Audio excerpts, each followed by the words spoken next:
Kabahenda Flavia Rabhoro. I represent the people of Kyegegwa district, and I'm the chairperson of the Uganda Parliamentary Forum on Social Protection. Members of the Uganda Parliamentary Forum on Social Protection came to West Nile, to Arua, because of the social protection interventions that are being made by both Dr. Deep, USMID, and also WFP, World Food Program, Nutri-cash, and child-sensitive social protection. And we came to oversee and follow up on how the implementation is being done and what the cartels could be. And so we have had here 4 days in West Nile, in Arua, for the 7 districts where Nutri-cash and child-sensitive social protection is implemented. Nutri-cash is being implemented to women who are given money, those who are lactating, and those who are pregnant. And of course, this comes as a result of the program under Dr. Deep of labor-intensive public works. And so we have appreciated WFP for really putting a brick on the health and nutrition of the women and the children. But there is one hindrance that came up so commonly that has hindered or challenged the older persons in SAGE and also these women who are getting Nutri-cash. That is the national identity card.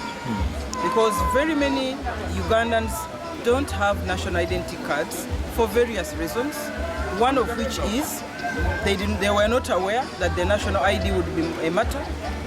Others, their national IDs were wrongly written, and others have lost their IDs. And this has kept the women behind without accessing the social protection interventions and services that are being given. And so we came here with NIRA, we came here with the Ministry of Gender, Labour and Social Development under expanding social protection so that we can have a truthful discussion on how best we can make the national identity card accessible, demand-driven, affordable, and equitably distributed. And we realize a number of issues.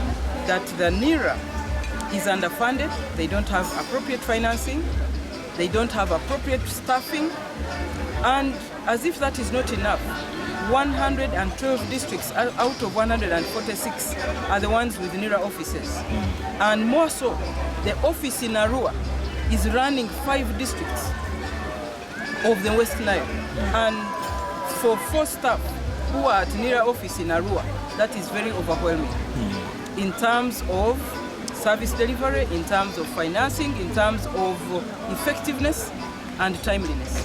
And so these are issues we have picked as members of parliament that we are going to take back as we consider the budget for 2023-24. We commit to find financing for NIRA to do an upgrade on the services on national identity cards, for NIRA to go down and scale up their distribution access points, and to also have enough staff that will be able to deliver this. And so I want to thank WFP for hosting us in this region.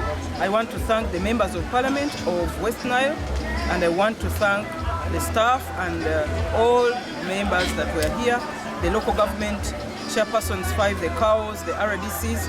We were all together in this to ensure that West Nile region accesses equitable distribution and service delivery in as far as social protection is concerned. Now, maybe a quick one. There's this thing which has been going on social media and also New Vision that when your ID gets lost, when you want to go and renew it, you have to pay, I think, 50,000. Yes. And then also there's some charges there. So how sure are you going to make sure that everyone, the poor person who is deep down in the village, accesses national ID without any other? It is very common for people to lose things. We lose money, we even lose people. So an ID to get lost wouldn't be the issue, but the issue is on payment. Yes, you can be penalized for losing an ID, like you would be penalized if you lost your certificate of senior 4 or senior 6. When you go back to your NEP, you'll pay.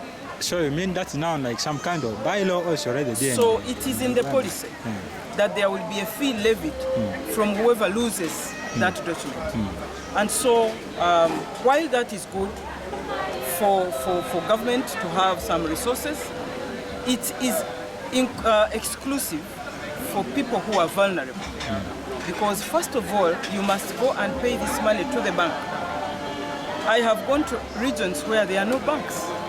Now, And for you to go and take 50,000 to the bank and you spend 100,000 on transport is unfair. Secondly, for those older persons especially, and the vulnerable persons, PWDs and those very heavily pregnant women, to trek and go to NIRA offices to process a new identity card, I think makes them come out of the game in as far as social services are concerned. And so we are saying, possibly as members of parliament, we can have a look at this policy and create an affirmative action for vulnerable persons, not to pay this money, and then they access another card. okay, thanks for your response. You're welcome. Thank you very much.